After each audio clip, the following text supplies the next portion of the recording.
আমরা কি পেলাম? এখনো সেই চাঁদাবাজের আওয়াজ ময়দানে শোনা যায়। খুন খারাপি বন্ধ হয় নাই। ব্যবসায়ীরা নিরাপদে ব্যবসা করতে পারে না, গাড়ি চালকেরা রাস্তায় নিরিবিলি রাস্তায় গাড়ি চালাতে পারে না। আমরা কি দেখছি?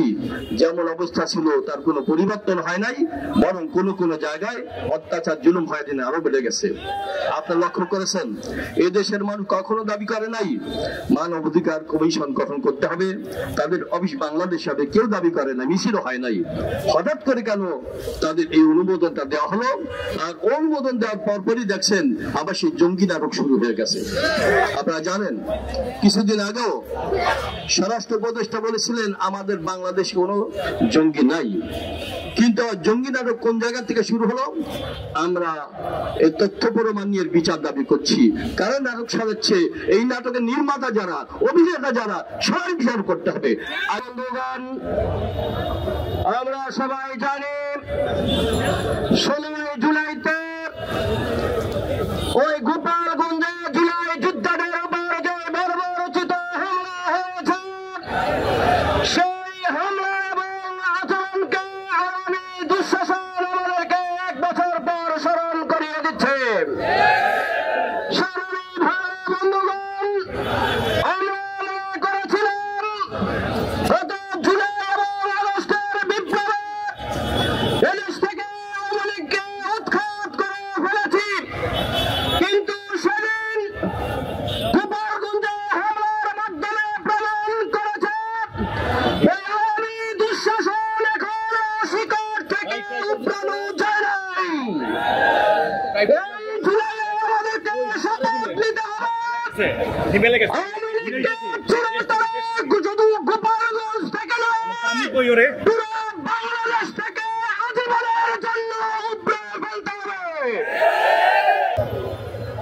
এক রক্তক্ষয়ী বিপ্লবের মাধ্যমে বাংলাদেশ থেকে আওয়ামী লীগকে পালাতে বাধ্য করেছি, ঠিক কিনা বন্ধুগণ? কিন্তু আবার জুলাই এসে আমরা দেখতে পেলাম আওয়ামী লীগের চেলা চামুন্ডা এখনো বাংলাদেশের বিভিন্ন প্রান্তে ঘাপটি মেরে বসে আছে, ঠিক কিনা বন্ধুগণ? আমাদের কথা স্পষ্ট, আমরা একটি বিপ্লবের মাধ্যমে শেখ হাসিনাকে পালাতে বাধ্য করেছি। অতএব শেখ হাসিনার কোন আন্ডা বাচ্চা বাংলাদেশের কোথায় থাকতে পারবে না। প্রশাসনের কাছে আমরা জবাব চাই, গত 10 মাসে কেন আপনারা ব্যর্থ হলেন এই সন্ত্রাসী সংগঠন আওয়ামী লীগকে নির্মূল করতে? আমরা দেখি বাংলাদেশের কিছু বুদ্ধিজীবী নামের কিছু মহল, তারা কোথায় কোথায় মপতন্ত্র খুঁজে পায়। আমি তাদেরকে প্রশ্ন রাখতে চাই, গত 16 বছর আপনাদের এই মপতন্ত্র কোথায় ছিল?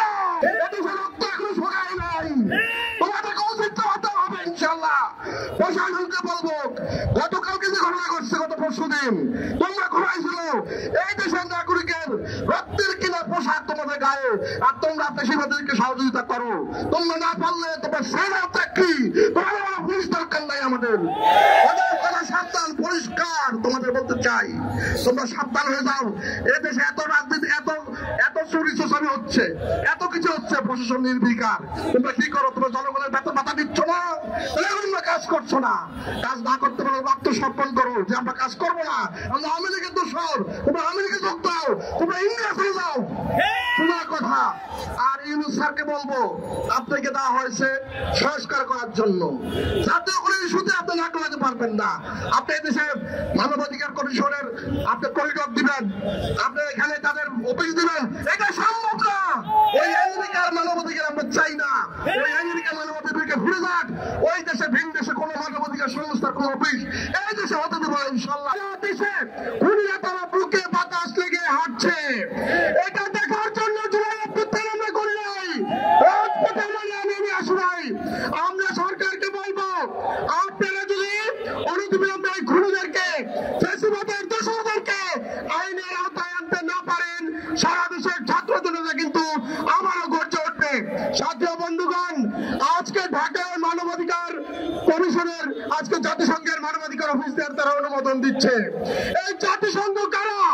এই জাতিসংঘ হলো তারা যারা ফিলিস্তিনে গণহত্যা বন্ধ করতে পারে নাই। এই জাতিসংঘ